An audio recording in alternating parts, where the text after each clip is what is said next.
Mr. Aguilar, your art instructor, and welcome to this video. In today's tutorial slash demo, we're going to be looking at how to create a crushed can contour drawing. Now, this is a basic assignment that I have in all my classroom because it teaches a lot of fundamentals.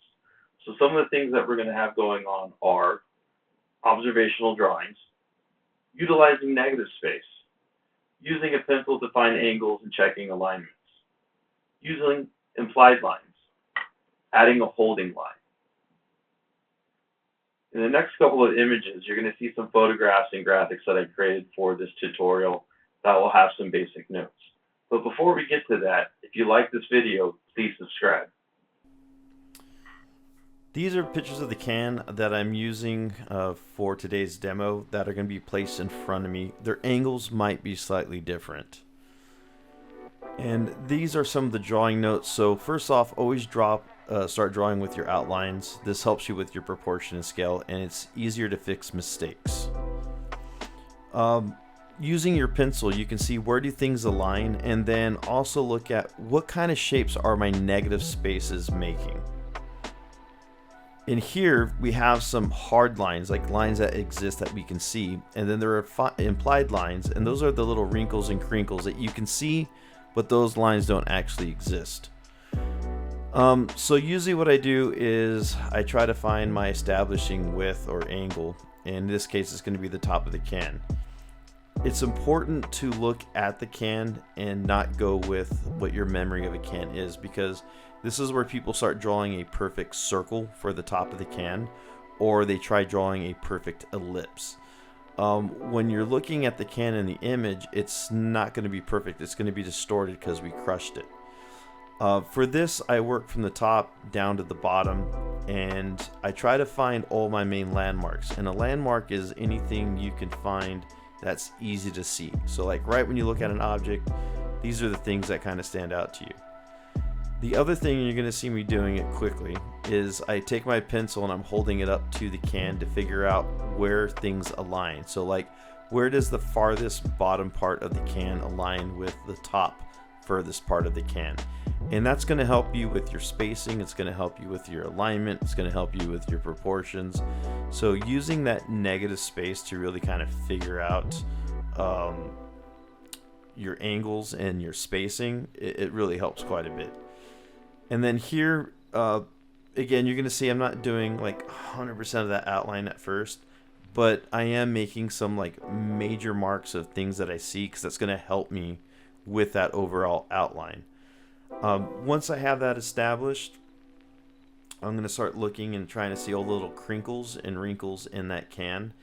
And the one thing you're not going to see on the video is, I'll move my head slightly. I'll just shift it to the left, to the right, up and down, because I want to see how light is catching all those little crinkles in the can. And that's really going to help you figure out what those shapes are, where those lines go. The important thing, though, is people have a tendency to lean to one side, so they're going to lean and draw the can on the left-hand side, and then they're going to lean and draw the can on the right-hand side, and then it's going to come out not looking like the way you're seeing it, because you're really taking two different angles and smashing them together.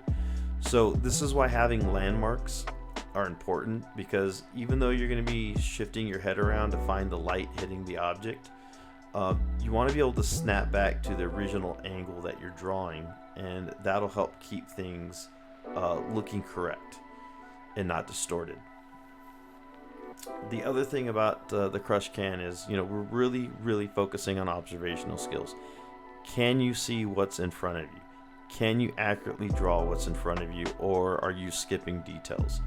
The habit most people have is you'll tell them to draw something and they'll like have a mental image of it, and they'll go to draw it instead of drawing what's in front of them. So here we're really focusing on what is in front of you, what does it look like, can you accurately see it, and then can you accurately draw it. And this is a pretty good challenge.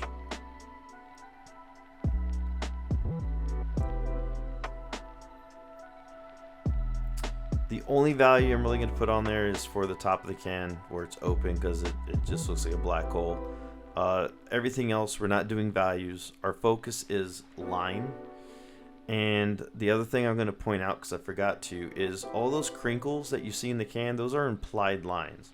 So those are lines that we see but do not exist. So when you're drawing an implied line, you generally do not want to connect them, because when you connect them, they're going to start taking on geometric shapes, and it'll immediately make your drawing look flat and two-dimensional instead of three-dimensional. So when you're doing this, look at the can, look at these lines, look how they're indicating where those implied lines are, but they're not being fully drawn in. And if you really want to see the difference, draw two. Draw one where you connect all the lines, and then draw one where you don't connect any of the implied lines. And you're going to see that they're dramatically different in appearance. For the project, we draw the can standing straight up in front of you. Also, draw the skinny side, because the skinny side is actually much easier to draw than the fat side when you crush it, and it looks more interesting. The second drawing that we're going to do is we're going to take the can and we're going to tip it over onto its side, and that's going to give us a couple of different angles that we're not seeing when it's standing straight up.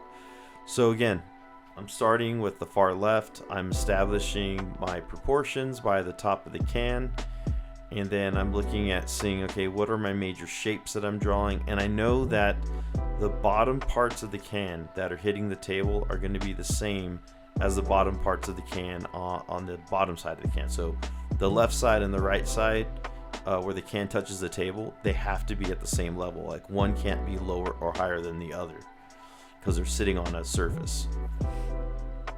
And that's where you can use your pencil, kind of draw like a little ghost line. And here again, you can see me doing my applied lines. Another thing that I want to point out, before I do details, you saw me make my corrections. It's much easier to make a correction 5 minutes into your drawing than making a correction a half hour into it.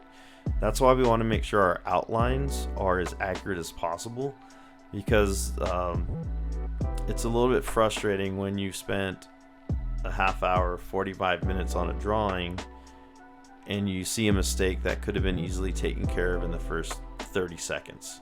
So you're left with two options. You ignore it, or you start over again.